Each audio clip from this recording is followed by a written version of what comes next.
Most people don't realize that things like modern slavery are happening right now and could be near you. But first, before we start, it is important to know that modern slavery is called this way because this slavery is now different than how it used to be in the past decades. Already knowing this, let me tell you, this is a very delicate topic and should be heard by everyone, since there are about 40 million slaves in the world today.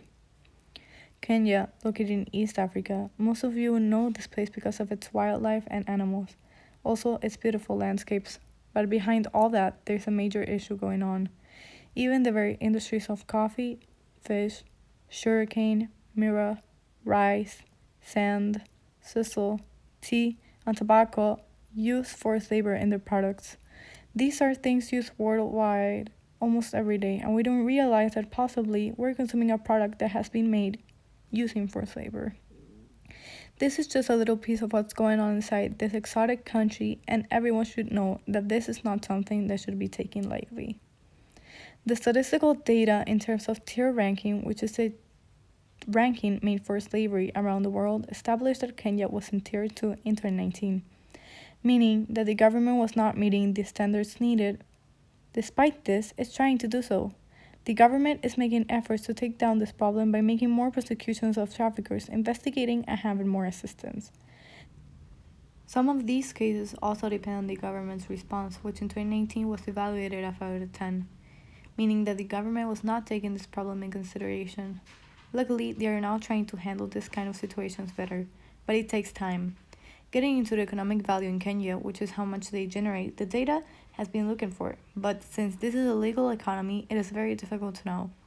When looking at Africa as a whole, Kenya does not have a very major slavery index, but this does not mean it's not worth fighting for. Sometimes people forget about other places which also have slavery and look at the most popular ones. Kenya doesn't have only a slavery problem, but also has another big issue, poverty. Which brings me to the types of labor in Kenya. Due to poverty, most people tend getting into slavery thinking they'll have a job and end up being slaves. Some kids are even forced to beg in the streets and then give that money to the person who trafficked them. If they do manage to get out, sometimes they have nowhere to live and need help to get over the situation. Another cause for this would be education. This is mostly free, but they do need to buy materials, and as mentioned before, Kenya is considered a poor country, so this is very difficult for a lot of families. As a result, kids work at a very young age and probably end up trafficked without knowing. These kids get taken away and their families are forced to live without them and not knowing what happened. Very few manage to get out, but they still need help in a lot of ways. If more effort would have been done by the government, the number of people enslaved would probably decrease, but they are expanding their child protection unit among other things mentioned. Even though the government is doing all these things, Kenyan authorities unfortunately treat some victims as criminals and make the services for adults insignificant, not to mention that argued some traffic cases as immigration. As a result, these traffickers got less severe sentences.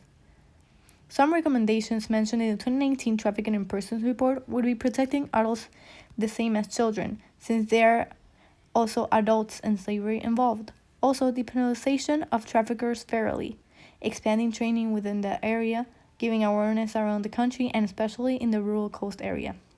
The good thing is that also NGOs and other organizations like MCAN Row, Heart, Candle of Hope Foundation, CHEA, IRC, Love Justice International, among others, are helping this crisis and are doing a major contribution to the society.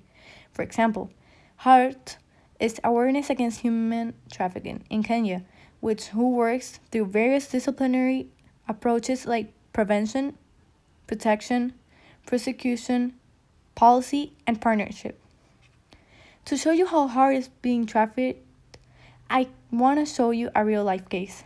Being able to tell their story is something a lot of people don't want to and are afraid to do it, making this person have a lot of courage. Kituana's story is based on a true story. Luckily, this finds its way and ends happily, but not all stories are the same. Kituana was a common boy who lived in Nairobi, the capital of Kenya. One day, after playing in the streets, he attempts to get back home, but he gets lost on the way back. That was when an old man took advantage of this situation tricked Kitwana and took him away. For 2 years, Kitwana was forced to do many kinds of work for him, not to mention he was threatened, beaten, and abused. Kitwana was lucky because one day a lady gave him money so he could escape. When he finally left, he couldn't find his family, but he could live for a while with people in the streets. He was safer there, but drugs were present and a lot of bad conditions. Suddenly, a miracle happened. His mother found Kitwana and took him home. He started to heal emotionally and physically because of his experiences in the past 4 years. Now, after seeing this story, you should know that this happens to many children and never get to see their families again.